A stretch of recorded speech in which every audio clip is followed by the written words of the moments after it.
பத்திரிகைகளை சந்திச்சு பேசலாம் வீடு வந்துருச்சு நாங்க எல்லாமே டெலிகாஸ்ட் ஆயிடுச்சு மக்கள் எல்லாருமே பாத்துக்கிட்டு இருந்தாங்க அதெல்லாமே இருக்கு ஏன் செய்தியாளர்கள் சந்திக்கிறத அவர் தவிர்க்கிறார் செய்தியாளர்கள் ஏன் சந்திக்கணும் இல்ல நிறைய கேள்விகள் இருக்குல்ல மக்களோட கேள்விகள் இப்போ இந்த 30 நாள் அந்த கேள்விகளை நீங்க திமுக பத்தி கேட்க மாட்டேன்றீங்க அவங்க பத்திரிகையாளர் சந்திக்கிறாங்களே எத்தனை பேர் கேட்டீங்க எத்தனை பேர் கரூர் விவகாரம் தொடர்பாக எத்தனை கேள்விகள் ஐயா ஸ்டாலின் அவர்களை பார்த்து நீங்க கேள்வி எல்லா மீடியாவும் கேட்டிருக்காங்க நீங்க கேட்டீங்களா கேட்டிருக்கோம் எத்தனை பேர் கேட்டீங்க ஐயா அனைத்து பெண்களுக்கும் 1000 ரூபாய் கொடுக்கலன்னு ஐயா ஸ்டாலினை பத்தி கேட்டீங்களா மாணவர்களுக்கு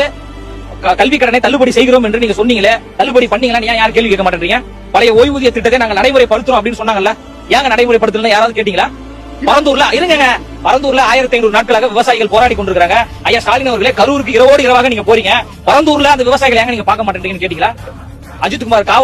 காவல்துறையால் அடித்து படுகொலை செய்யப்பட்ட அஜித்குமாருடைய வீட்டுக்கு ஐயா ஸ்டாலின் அவர்கள் ஏங்க போல அப்படின்னு நீங்க கேள்வி கேட்டீங்களா ஆட்சியில் இருக்கின்ற ஆட்சியாளர்களை பார்த்து கேள்வி கேட்பதாங்க துணிச்சலே எந்த பத்திரிகை எந்த ஊடகம் ஆட்சியாளர்களை பார்த்து கேள்வி கேக்குது பொன்முடி அவர்கள் கோடி ஊழல் பண்ணிருக்காரு நேரு அவர்கள்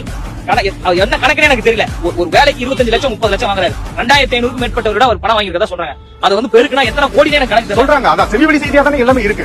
செய்திகளாக தான் இதனால சொல்றேன் ஊடகமாக இல்லை என்று செவிவெளி செய்தியா சொன்னாங்களா இல்ல அமலாக்கத்துறை சொல்லுதான் உங்களுக்கு புரியுதா ஊடகமாக இருந்தால் இந்த தலைவர் சந்திப்பார்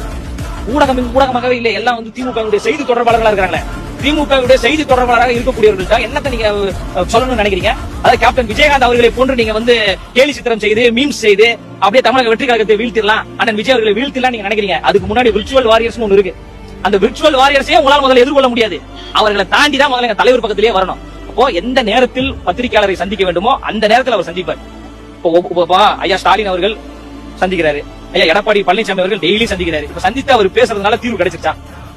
எல்லா செய்தி நிறுவனமும் அவர் பேசக்கூடிய செய்தியை நீங்க ஒளிபரப்பு பண்ணிட்டீங்களா எங்க சட்டமன்றத்துல எதிர்கட்சி தலைவர் பேசினா லைவ் கட்டாயிருது முதலமைச்சர் பேசினா 10 நிமிஷம் லைவ் மட்டும் வருது இதை வந்து நீங்க கேள்வி கேளுங்க இதுவே தானே அதிமுக ஆட்சி இதுதானே நடந்தது நான் ரெண்டாட்சி தாங்க சொல்றேன் நாங்க அதிமுக ஜிங்சா கடிச்சிட்டு இருக்கோம் அதிமுகவை வீழ்த்தணும் திமுகவை வீழ்த்தணும் தான் நம்ம சொல்றோம் அதிமுக வீழ்த்தப்பட வேண்டும் திமுக வீழ்த்தப்பட வேண்டும் பிஜேபி வீழ்த்தப்பட வேண்டிய கட்சிகள் தான் நம்ம சொல்றோம் இவங்க தான் அதிகாரத்தில் இருந்து மக்களுக்கு விரோதமா செயல்பட்டவர்கள் நம்ம சொல்றோம் எந்த இடத்துல நாங்க அதிமுக முட்டு கொடுத்தோம் இல்ல எந்த இடத்துல நாங்க பிஜேபி முட்டு கொடுத்தோம் எவனுமே வேணாம் நாங்க வரோம் நல்லாட்சி தரம் தான் நம்ம சொல்றோம் அந்த அடிப்படையில் தலைவர் தெளிவாக இருக்கிறாரு எந்த நேரத்தில் எந்த இடத்தில் பத்திரிகையாளரை சந்திக்க வேண்டுமோ அந்த நேரத்தில் சந்திப்பாரு உங்களுடைய விருப்பத்திற்காக அவர் சந்திக்க மாட்டாரு அவர் வந்து பேச வேண்டிய இடத்துல பேசுவாரு